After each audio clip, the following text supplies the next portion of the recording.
Talking China, Part 2. "Well, since we lack enemies from your country every day," said the teapot, "why not recite one of your finest poets? That is—" he turned to consult the high kettle. "Fetch the court poets!" shouted the kettle. A silver tea-strainer, some tongs, and an upside-down corkscrew rapidly appeared and gave several bows. "Let the prisoner begin." The kettle shut his eyes, and a smile of blissful anticipation spread across his metallic face. All that would come into Max's mind was a poem from a book of verses he had once loved when very young.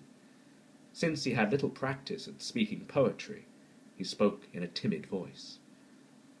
Mr. Mellow was a curious fellow who always chose to stand on his nose, which, I suppose, is the reason his toes were highly unusual yellow. If there were any more verses, he could not remember them, and so he waited with downcast eyes for the poet's verdict. At last one spoke, followed by the others.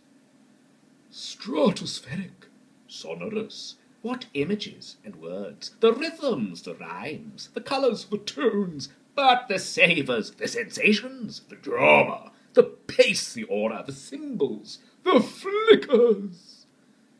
This last utterance was gasped out by the tongs, and accompanied by an energetic rubbing of its nose. "More!" shouted the teapot.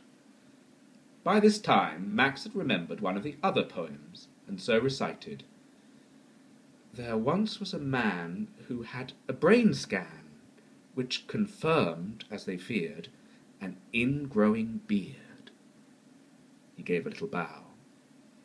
"Bravo!" cheered the poets, and the contents of the room all rose in a great uproar, with mugs, pepper-pots, and jugs all banging the table.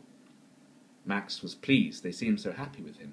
Now, he thought, the grandfather clock is bound to tell me the way back to Auntie Bunda's house. "And what is a brain scan?"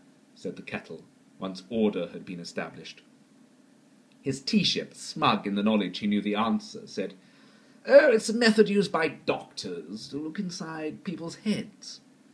"It would save them both time and trouble," said the kettle, "if people would only wear a lid, as I do.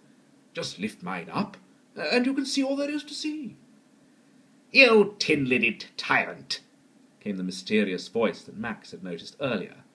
"I'll put the tin lid on you." It was the decanter who spoke, his voice glittering with menace. "Now, soldiers, to battle!" Knives and forks flared and clashed with their brothers and sisters. "This is mutiny," said the teapot, weakly. "This is felony. This is... oh, too bad." What happened next, even Max, with his superpowers, could not manage to control. Straws, which were shot from the keyholes of cabinets, pierced the candlestick's flame and set the wooden furniture ablaze. Some of the cups and saucers were smashed, and all the china chattered with fear.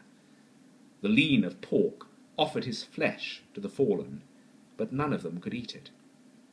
The teapot donned a lid with a spike, and the kettle shrieked and whistled. A loud chiming made Max look up. Everyone was startled into silence. "You foolish people!" the voice chimed, and the strange contents of the room all fixed their eyes on the great-grandfather clock at the head of the table. Not even a spoon rattled.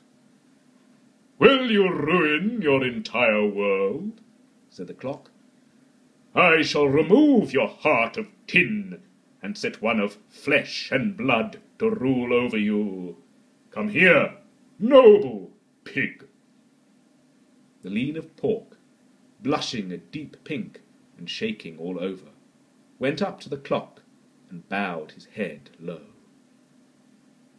The clock chimed more gently, as though singing a melody, and soon all the smashed cups and saucers were made whole. The pig received the oil of kingship, and the unwanted fires went out. Before long, everyone was chatting, as if no battle had ever taken place. The kettle and the teapot appeared to be sharing a sulk. They paid no attention to Max. "Please, great-grandfather Clock," said Max, "will you tell me how to return to Auntie Bunda's house?" "You are already in the right place," said the clock. "Then why is everything different?" Yet the clock said nothing more, unless his constant ticking was a kind of talking. Max ran angrily out of the room into the hall and slammed the door behind him.